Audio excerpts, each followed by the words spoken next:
Hi, I'm Sam Bolchenbaum, and I'm here today to talk about the Pediatric Cancer Data Commons.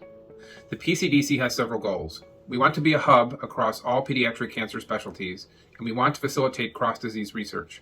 We're working very hard to develop a common core data dictionary and a common governance structure for how the data are used.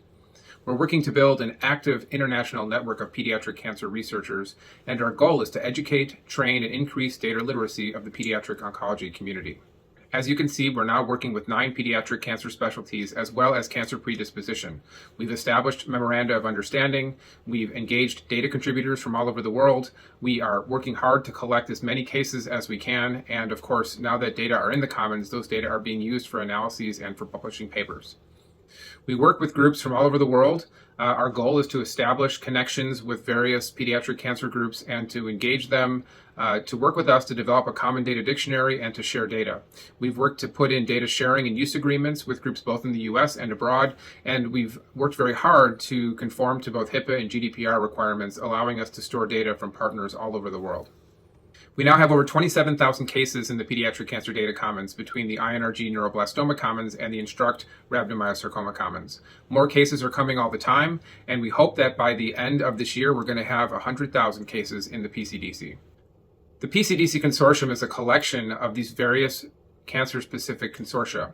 We now have governance over all of the pediatric cancer consortia, and just this year we launched our scientific advisory committee, and next year we'll be launching our external advisory board. I'd like to show you how the Cohort Discovery tool works, and for this I'm going to demonstrate our Instruct Data Commons. The PCDC data portal is open to the public. Anyone can log in, and in this case search over the soft tissue sarcoma data. When you log in, you'll see the number of patients as well as filters that will allow you to do cohort discovery. Here we're looking at the Instruct data, patients that are alive, as well as patients who have botryoid rhabdomyosarcoma. This brings up a cohort of 318 patients.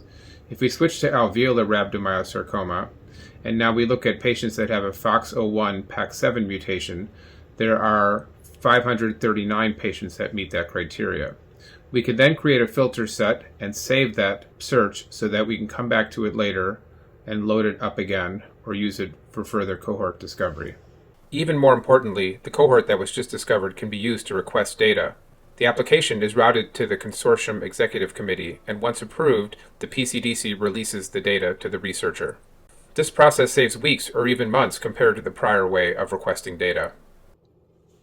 We hope to have all of our data commons in the same cohort discovery tool, so you'll be able to search over many different tumor types at the same time. One of the things we're really proud of is that the PCDC links to several other different types of data, including biospecimen availability and genomic data. A cohort you discover in the PCDC can be linked to the genomic data commons quite easily. In this case, the same cohort is brought up in the genomic data commons, showing you the same patients based on the COG USI. In the future, you'll be able to combine these data sets and analyze them together. We also are developing a whole suite of analytics tools and visualization capabilities for hypothesis generation. We're also establishing links with St. Jude Genomics Cloud and the Gabriella Miller Kids First Data Resource Center. Here are some examples of papers that were published in the last year from the neuroblastoma, soft tissue sarcoma, and germ cell tumor data commons. One of the things we're really excited about is our GEARBOX platform. Of course, when patients relapse, we look for alternative kinds of therapy for that patient, hopefully getting them on a clinical trial. But this often takes weeks or sometimes even months to find something appropriate for that child. Sponsored by the Leukemia and Lymphoma Society, we are proud to announce the release of GEARBOX. And this is a patient-centric tool that can be used to match a patient to available clinical trials in real time. When you log into GEARBOX, you'll see a list of trials on the right and a list of criteria on the left. The criteria are divided into demographics, disease, treatment, organ function, and biomarkers. As you enter the criteria for the trials will be sorted into matched, undetermined, and unmatched. Not all the criteria need to be filled out, and none of the criteria are required. But based on the criteria that you enter, the trials will be filtered. Once a trial is matched, in this case it's going to be the venetoclax trial, you can get more information about the trial by clicking the down arrow.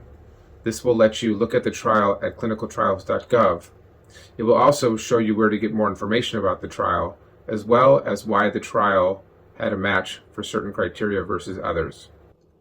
We hope that in the future we can bring in other sources of data into GEARBOX automatically, including data from the electronic health record, third parties such as hematologics or Foundation Medicine, or even the Children's Oncology Group.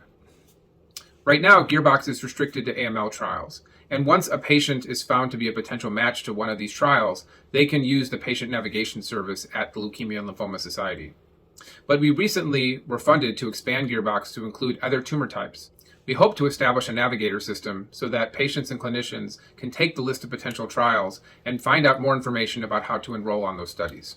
The PCDC is working across almost every cancer type, as you can see here, and we hope to fill in the gaps in the coming year.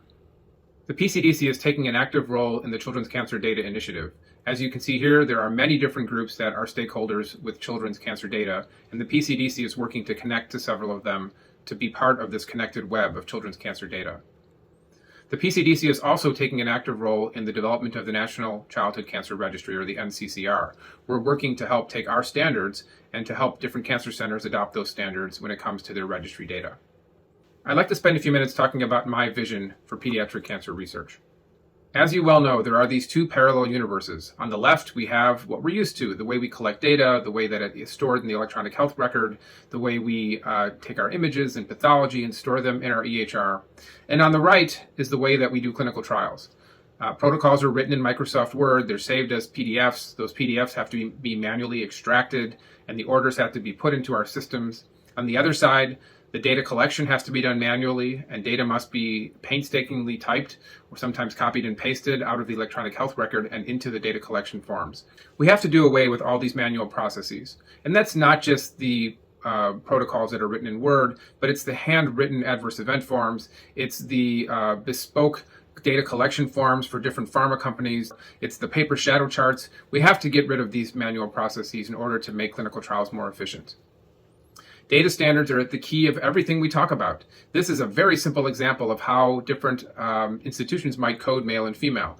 And as you can see, if you collected data this way, it'd be very hard to combine those data sets together. So the PCDC really promotes the standardization of data by coming up with a consensus standard and then linking those to codes. In this case, these are codes from the National Cancer Institute's thesaurus. And here you can see that this code for male has a whole description with a link out to resources and to other parent and child concepts.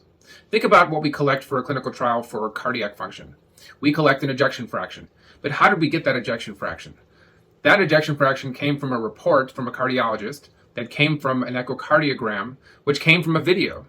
Now, we don't store any of that information. All we record is that ejection fraction. What a waste this is. What if we wanted to go back later and study more about the heart? And one of the things the CCDI is working on is to get rid of this funnel and collect all the information we can on every child with cancer. I think about a time when we were trying to look at radiology reports, and the reports we got were faxed from the source, and that facility took those faxes and turned them into pictures and sent them to us. And then we had to go through these pictures of these reports and extract the text and do natural language processing. We need to get to a point where we're using FHIR and other ways to extract data directly from the electronic health record and to take those reports and put them right into a data commons. So how do we fix all this? Right now, we manually extract information from the electronic health record and put it into these other systems. We have to get to automated or near real-time ways of extracting data into electronic data collection forms or into a data commons, into registries, and so forth. So this is my vision for the future. Protocols will be written in a protocol generator that will generate structured data for the protocol. Therefore, we can get order sets and we can get tests out of the protocol automatically. We can have data that automatically flows out, that's standardized and into various data commons. Those data commons can then feed different electronic data capture systems, or they can feed a research commons. And we can then start to think about taking in all sorts of other types of data. We can take in data from what we call the sociome, or social determinants of health, and other types of external data, or wearables and sensors. The PCDC is supported by a variety of resources. We have a lot of foundation funding that helps us keep going. And most recently, we've been working under contract from the National Cancer Institute to help with their CCDI initiative. I hope that I showed you today that studying pediatric cancer requires collaboration and sharing, and a foundation of trust and consensus to build standards. We want to connect disparate types of data so that we can enrich research.